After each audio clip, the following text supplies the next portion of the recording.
Hi there, lovelies. Welcome back to another episode of Doing Things on Purpose, the podcast that empowers women to take charge of their time, health, relationships, and money by doing things on purpose. This is episode 40, and I'm your host, Suri, a self-love and self-empowerment coach for moms, caregivers, and heart-centered rebels looking to challenge the status quo. It is early March, and if you don't know, March is very much about women. International Women's Day is on March 8th, and this month also highlights a lot of awareness around women's health.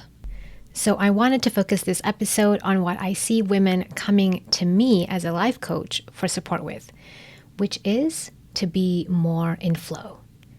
Of course, being in flow can mean so many different things to different people, as it should very well do. But a lot of the times it's about wanting to be more in flow with their energies, their life force, with their cycles, with the way things are in their life, and with the universe. So in this area, we hear so much about manifestation, creation, abundance, and it's all very exciting.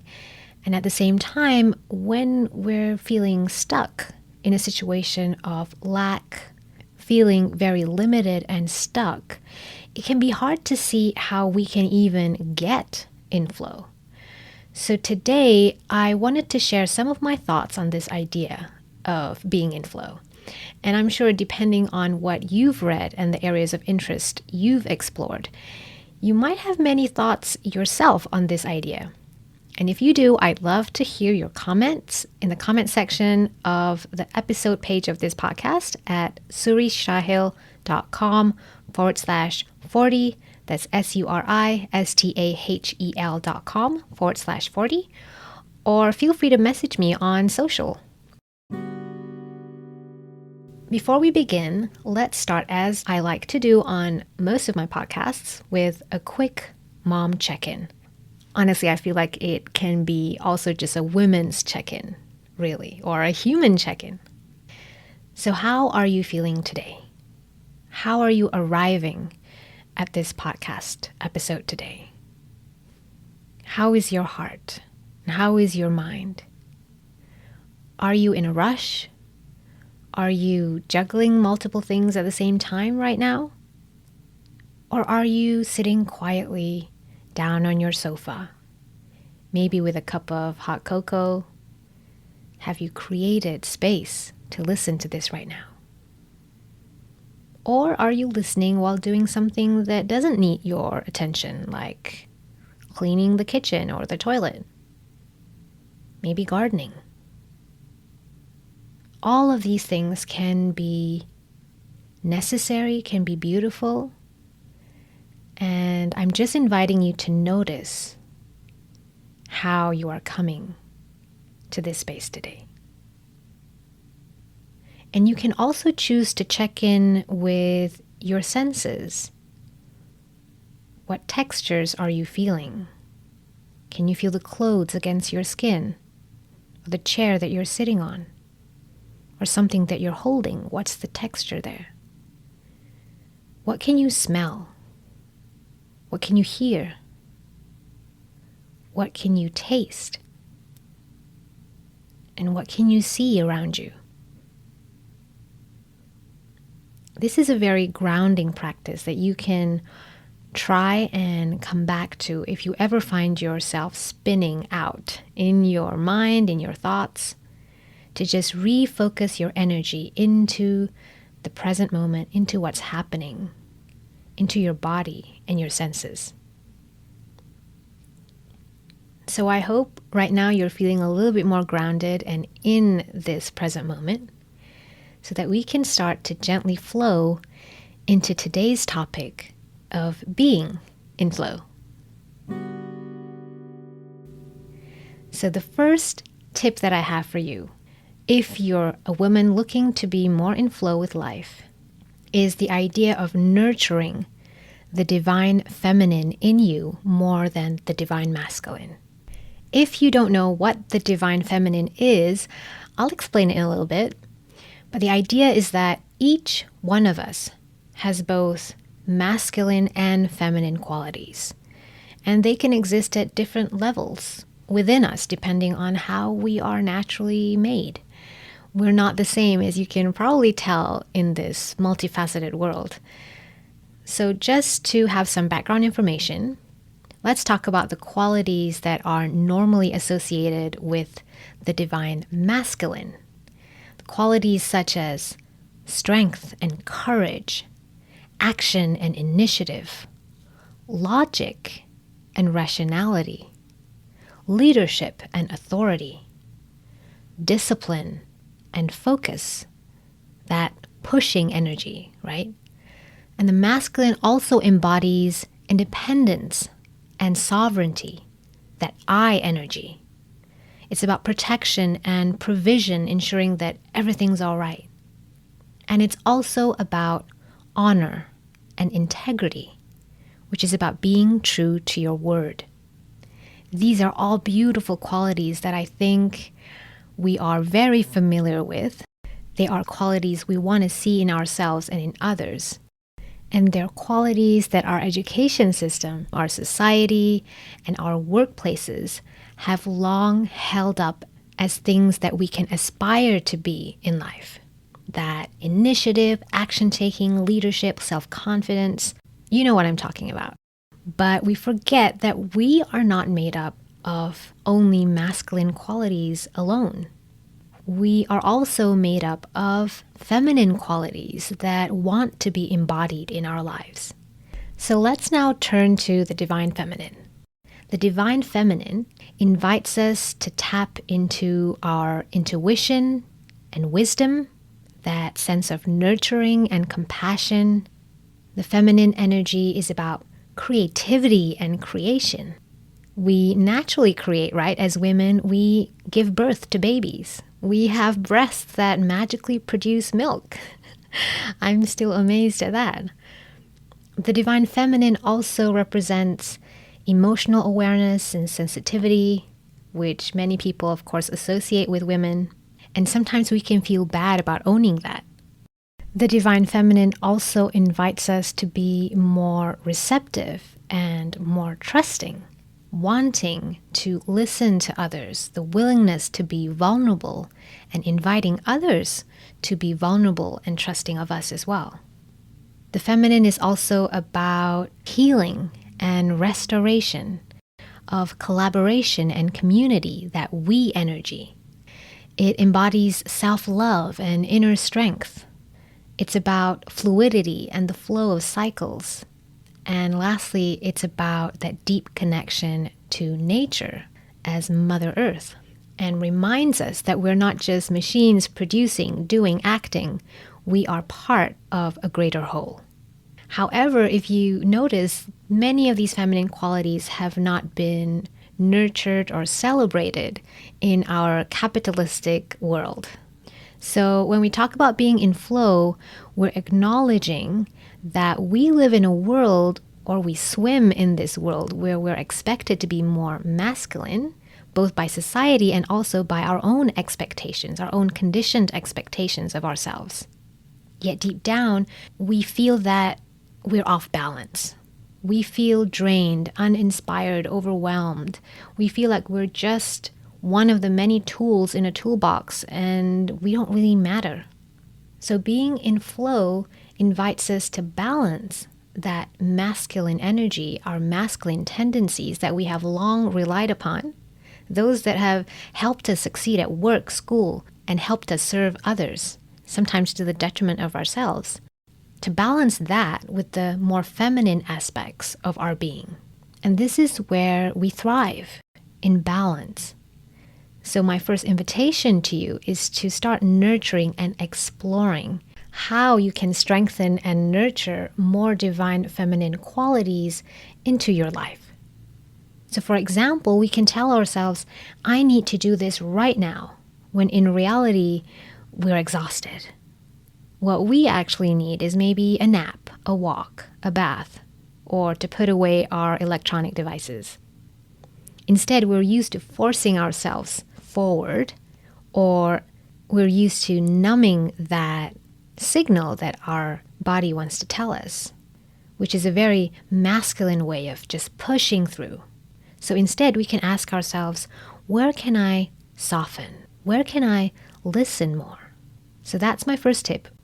And remember that we're all learning to do this together. There's no such thing as perfection. It's just about practicing. And this brings me right up to my second tip, which is about embracing the energy of being pulled towards something or being invited towards something, rather than pushing and forcing your way into something. So what do I mean by this? Being in flow means choosing to let yourself be pulled in a direction that feels exciting and right for you. So what can this look like? It can look like when your body feels like it's full of vibrating energy and you're just ready to go. It can look like your face lighting up when you talk about something and your voice getting all excited. And sometimes it's harder for us to notice these things about ourselves. So we can use our friends, our spouses, our children as mirrors. We can actually ask people to let us know, hey, what do you notice me getting excited about? What do you notice me being interested about? And I have to say, in today's world, we often feel like we need to know what's the right answer before we commit to something, because our minds crave certainty. But real life is full of uncertainties. Many of us have spent our whole lives trying to keep us safe. For instance, when I was in high school, we were told you can choose the art stream or the science stream. The science stream gives you options to switch to the arts later, but not vice versa. And if you choose the arts, you can never go to the science stream. So make your choice now and be wary. So this signals that an area of your life will be permanently closed off if you choose this path.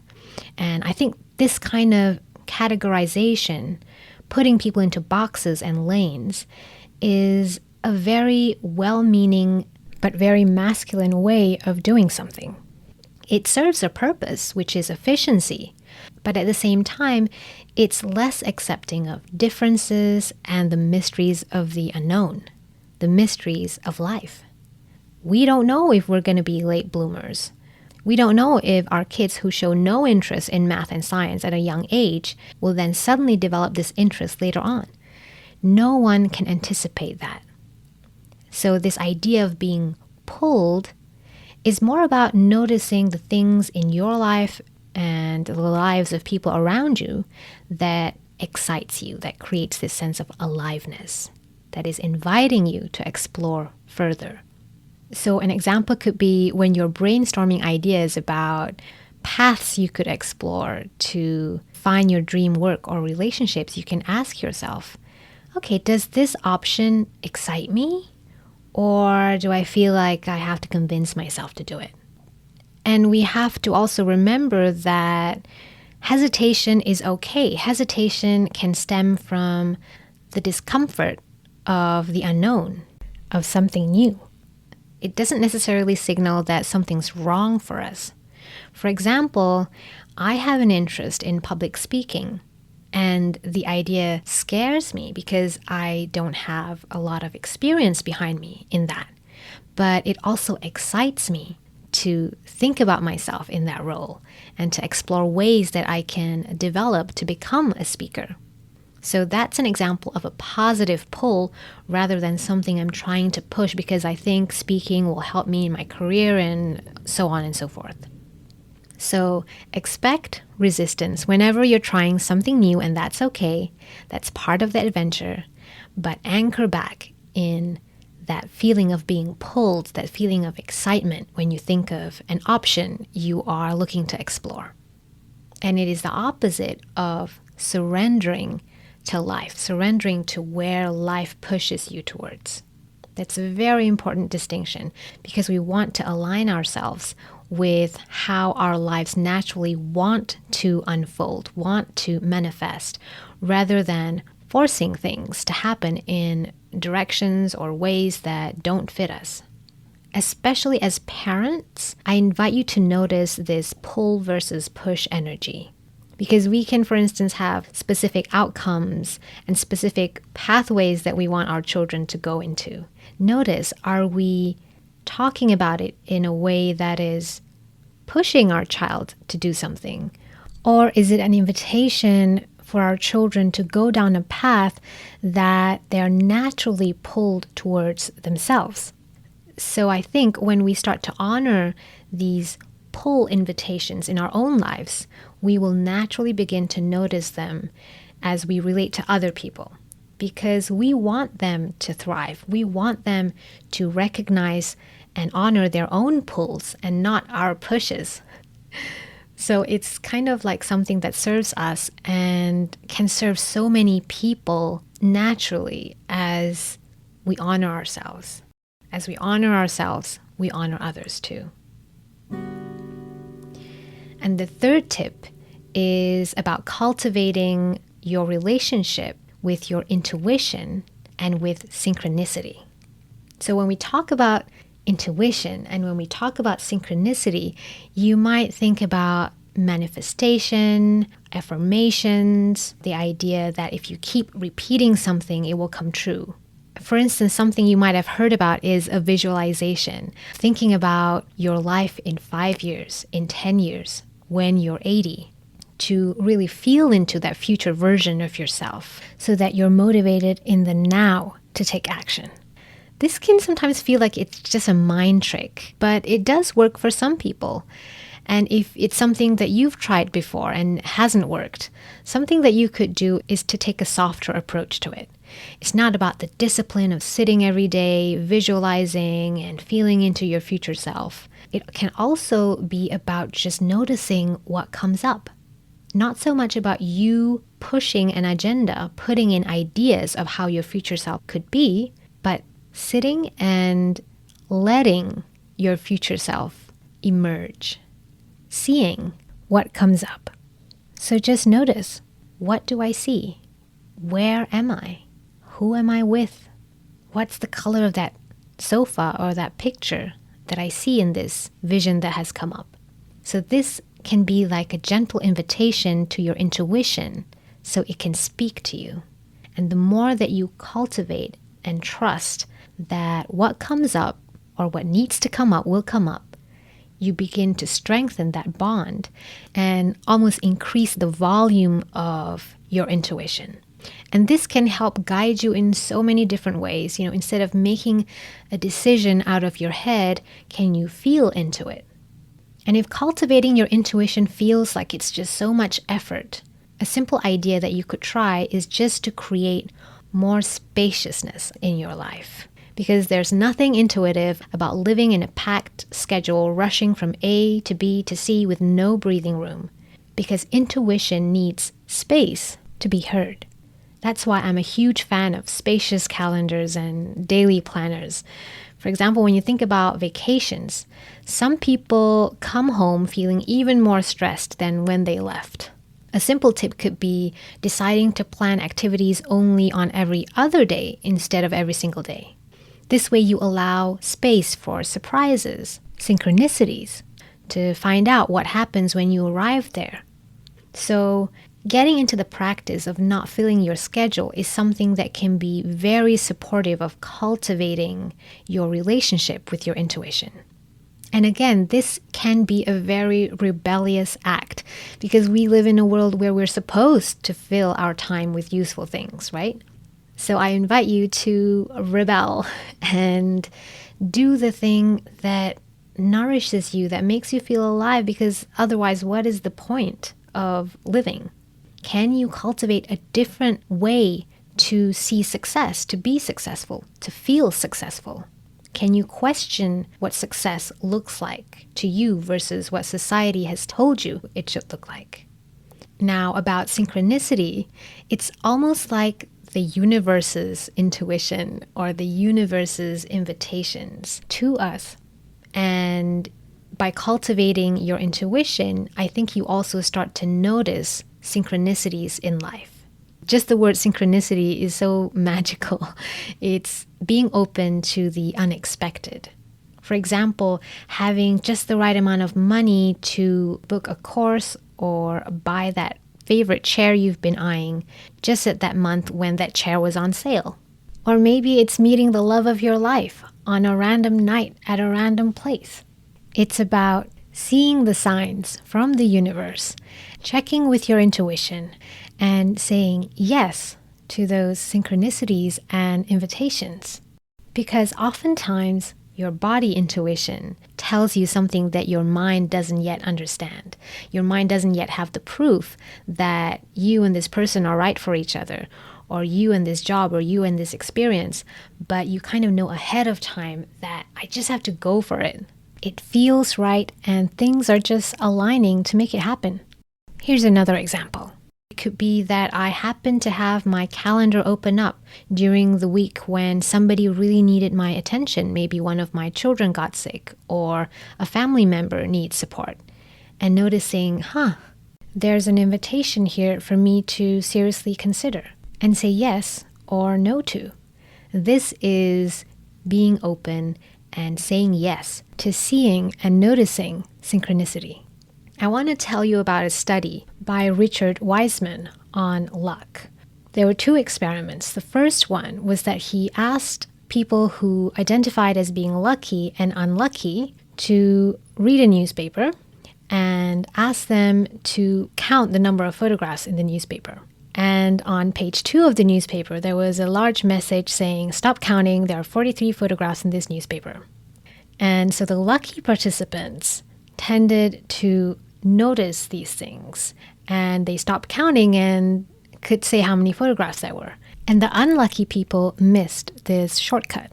Then in the same experiment, he also put an ad in the paper that said, "Tell the experimenter that you have seen this and win $250. And this message was even bigger and more obvious than the first one.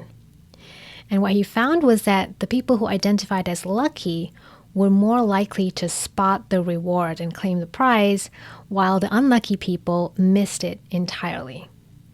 So the conclusion is that things like luck, which we tend to see as random, is sometimes just about our mindset and our openness to the invitations in life.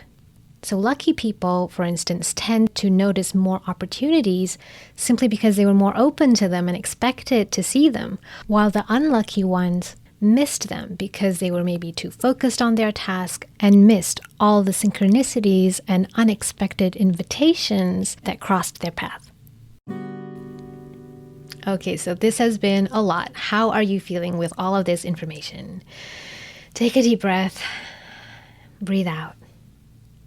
Is something percolating inside of you? Are ideas and curiosities bubbling up inside of you somewhere? I hope so. So let's do a quick summary. For those of you looking to be more in flow with creation, whether it's with your body, your energy, your family, the world, consider these 3 tips to cultivate that flow. Number 1, nurture the divine feminine in you more than the divine masculine. Number 2, anchor in what pulls you rather than what pushes you.